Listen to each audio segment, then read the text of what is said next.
Younger me, if I could reach across time and sit beside you right now, I wouldn't tell you to work harder. I wouldn't warn you about the mistakes or the heartbreaks or the nights you'll wonder who you've become. I'd tell you this: the moment you think your life is falling apart is the moment it's finally trying to become real. But I know you wouldn't believe me, because right now you think you have time.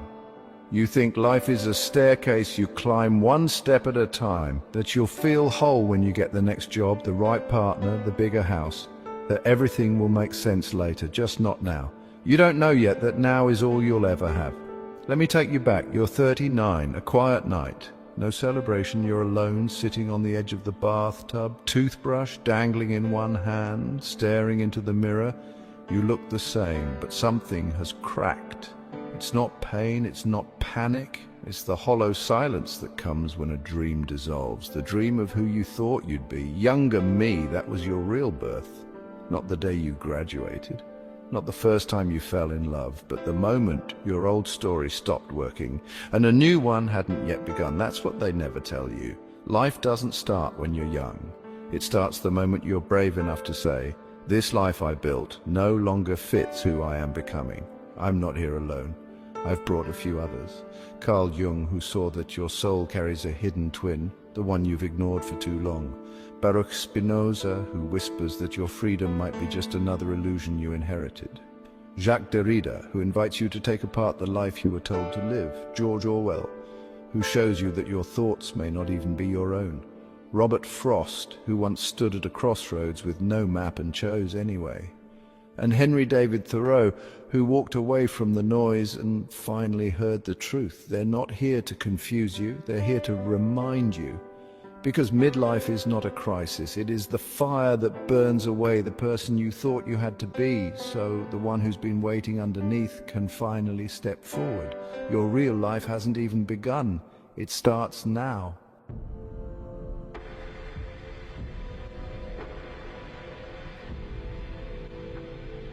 Younger me, you've spent your life believing you are free.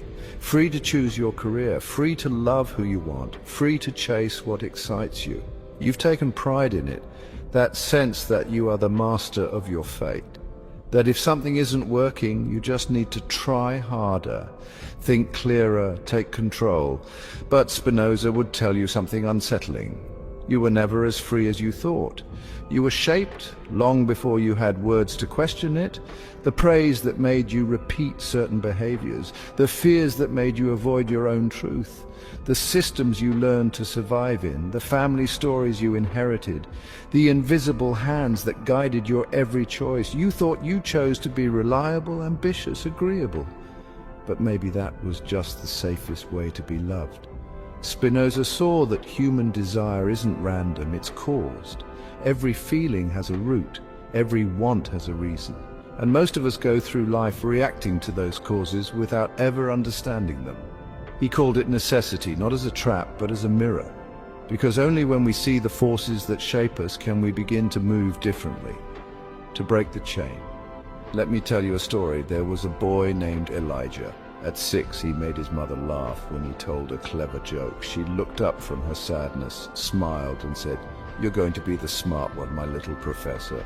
From that moment, he knew who he had to be.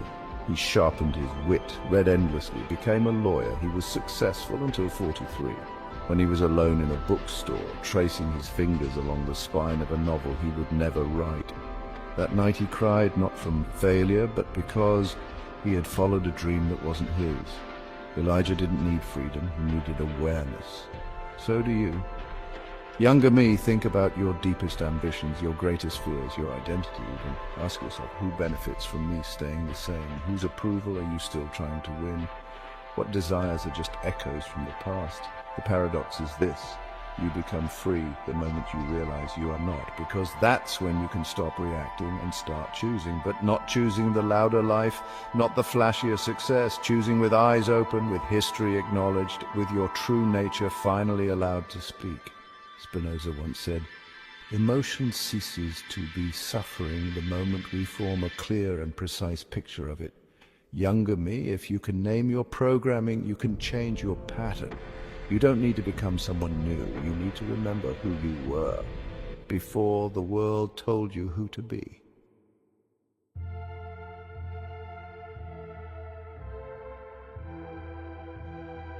Younger me, the most painful moment won't be when you lose something.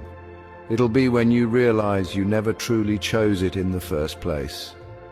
There comes a point, and it comes suddenly, when the life you've built starts to feel like a story written by someone else. You try to keep going. You tell yourself it's just burnout, just stress, that everyone feels this way. But beneath it, something deeper is shaking, a quiet knowing that says, this was never mine. Jacques Derrida called it deconstruction, not as an attack, but as an invitation, a peeling back of all the things you've accepted without question, your beliefs, your roles, your values, your identity. Because here's the truth, most of what you call you was never chosen, it was absorbed. From the moment you could understand language, you were given words like man, strong, successful, good, ambitious. And with each word came a weight. You internalized them, played the part. You didn't even realize it was a performance. You were applauded for following the script. And slowly the applause became more important than the authenticity, until the silence hit, until you woke up one day and felt like a stranger in the life you built. Younger me, this is not a crisis, this is clarity. And the pain you're feeling, it's not failure, it's the collapse of imitation. Let me tell you about David. He was everything the world told him to be.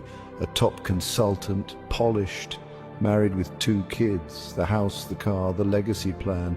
But at 42, something shifted. He stopped feeling joy. Even his wins tasted like ash. One evening he sat in the parking lot outside his office and whispered, "I followed every rule. Why does it feel like I've disappeared?" That whisper was the beginning of truth. Because Derrida taught us that the lives we inherit are full of assumptions, and assumptions, unexamined, become cages. We build our prisons out of praise. Younger me, ask yourself, who gave you the words you're living by? What if success was just another word for obedience? What if manhood was a mask someone handed you before you even knew how to speak? What if the version of you the world loved is the version that keeps you small?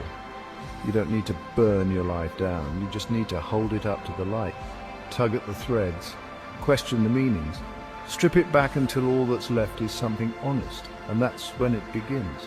Because beneath the life you were given is the life you were meant to create. You are not betraying your past by dismantling it. You are liberating your future. So take off the costume, set down the script, and start writing the story that was waiting for you all along. Because younger me, the play is over. And the real you is finally ready to walk out on stage.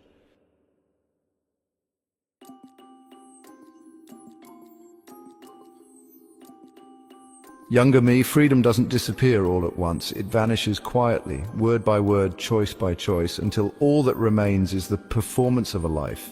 And honestly, the scariest part is you won't even know it's happening, because the most powerful form of control is the one that makes you police yourself. George Orwell warned us about authoritarianism, about how governments distort truth, how language can be weaponized. But what he understood more deeply, what most people miss, is that the real battlefield is not out there. It's in here, in the voice that speaks inside your mind. And younger me, I need you to hear this. That voice isn't always yours. You call it caution, professionalism, politeness. But it's control, internalized, normalized, perfected. You were trained to obey without ever being told to. You want to speak up, but your mouth tightens. You want to rest, but your mind calls you lazy. You want to leave, but the echo says you should be grateful. Where did that voice come from? It wasn't born with you. It was installed by praise, punishment, silence, and repetition. And now, it sounds just like you. That's the brilliance of it. You don't need a censor when you've learned to cut your own words. You don't need shackles when your shame does the job better. Let me tell you about Lena. She was a brilliant teacher, loved by everyone. But she wrote poetry in secret. Wild, raw, beautiful words. She never showed them to anyone.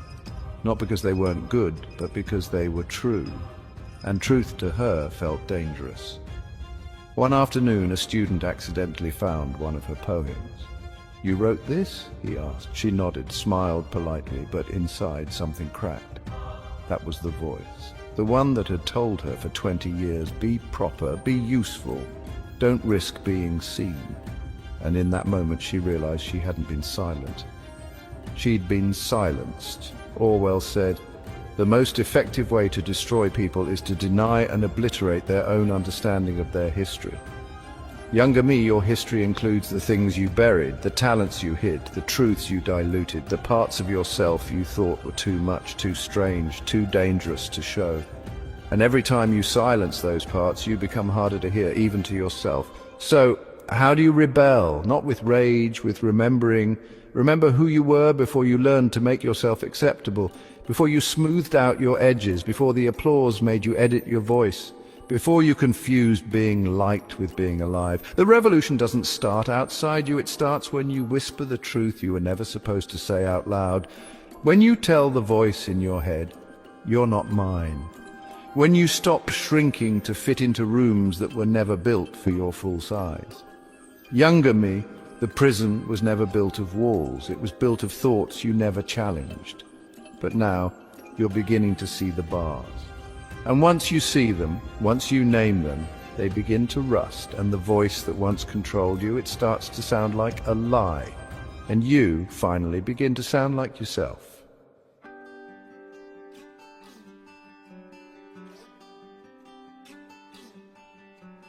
Younger me, the hardest moment won't be the day you lose something. It'll be the day you realize you never chose it to begin with. You'll wake up next to a life that makes sense on paper but feels foreign in your chest. You'll walk through your home, your job, your routine, and it will all feel like a movie set. Convincing, familiar, but hollow. You'll feel the presence of something missing, but you won't know its name, and that's when you'll start remembering. Robert Frost stood at that same place. Two roads diverged in a yellow wood. He chose the one less traveled by. People repeat that line like it's a badge of courage, but they forget what came before it. The hesitation, the ache of indecision, the quiet knowing that both paths lead to a different life, and that whichever one you pick, a part of you will always wonder about the other.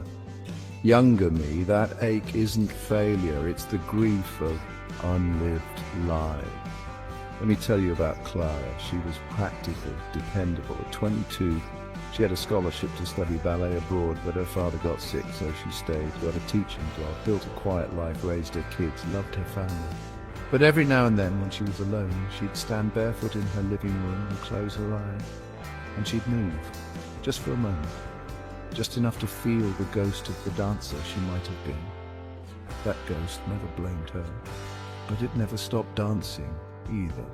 Younger me, you've stood at many forks. Some you noticed, some you didn't. And the path you're on now, maybe it's the right one, or maybe it's the one that felt safest, easiest, most approved.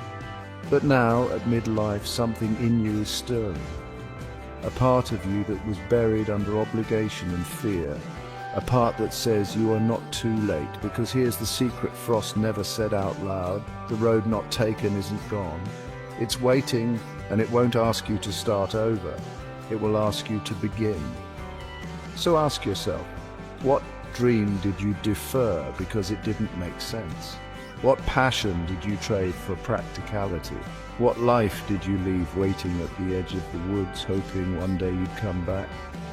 Midlife is not a dead end, it's another crossroads, and this time, younger me, you know the cost of silence, so choose the path that scares you. Choose the one that feels like coming home to a version of you you left behind.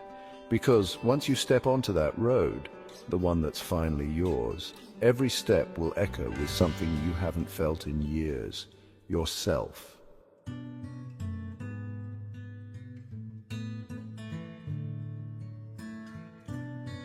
Younger me, the world has lied to you. It told you life is about addition, that to matter you must accumulate. Achievements, titles, connections, speed, stuff. It told you that your value lives in what you produce, how you perform, and what you post. But Thoreau would place his hand gently on your shoulder and say, no, not more, less. He walked into the woods not to abandon the world, but to hear it again, to listen to the whisper beneath the noise, to see if life, reduced to its essentials, still held meaning. And what he found was this: not only does it hold meaning, it holds you. Younger me, you've been taught to chase everything at once, to never pause, to say yes to every opportunity, every invitation, every demand. But all that saying yes has left you nowhere. Your calendar is full, your heart is not. There was a man named Elias, corporate executive, beloved husband, 3 phones, 2 mortgages, 1,000 unread emails. He was so in demand that he forgot what he actually wanted. One Sunday, his daughter asked him to come outside and watch the clouds. He said, "Give me 10 minutes." She said, "You always say that." That night, he turned off his phone. For the first time in years, he didn't check anything. And in the silence, he heard something unfamiliar: peace. And it terrified him. Because when you slow down, you can finally hear the truth. And sometimes the truth says you've been busy avoiding yourself. Thoreau wrote, "Our life is frittered away by detail." Simplify, simplify. But simplification is not about minimalism. It's not about white walls or clean desks. It's about clarity. What if the life you're trying to fix isn't broken? What if it's just bloated with shoulds, with guilt, with the weight of what was never meant to be yours? Younger me, simplification takes courage. It means saying no when everyone expects a yes. It means walking away from applause that no longer nourishes you. It means choosing rest when you've been taught that rest is weakness. But here's the paradox. The smaller your life becomes on the outside, the larger it feels on the inside. When you finally release what doesn't matter, what remains is you. Not the you they admire, the you that remembers how to breathe, how to be, how to feel sunlight on your skin, and not need to photograph it to prove you were there. That's the life that begins at 40, not one that's bigger, one that's finally real. And in that stillness, younger me, you will hear something you forgot existed, yourself, unfiltered, unrushed, unapologetic, and the moment you hear it, you'll never go back.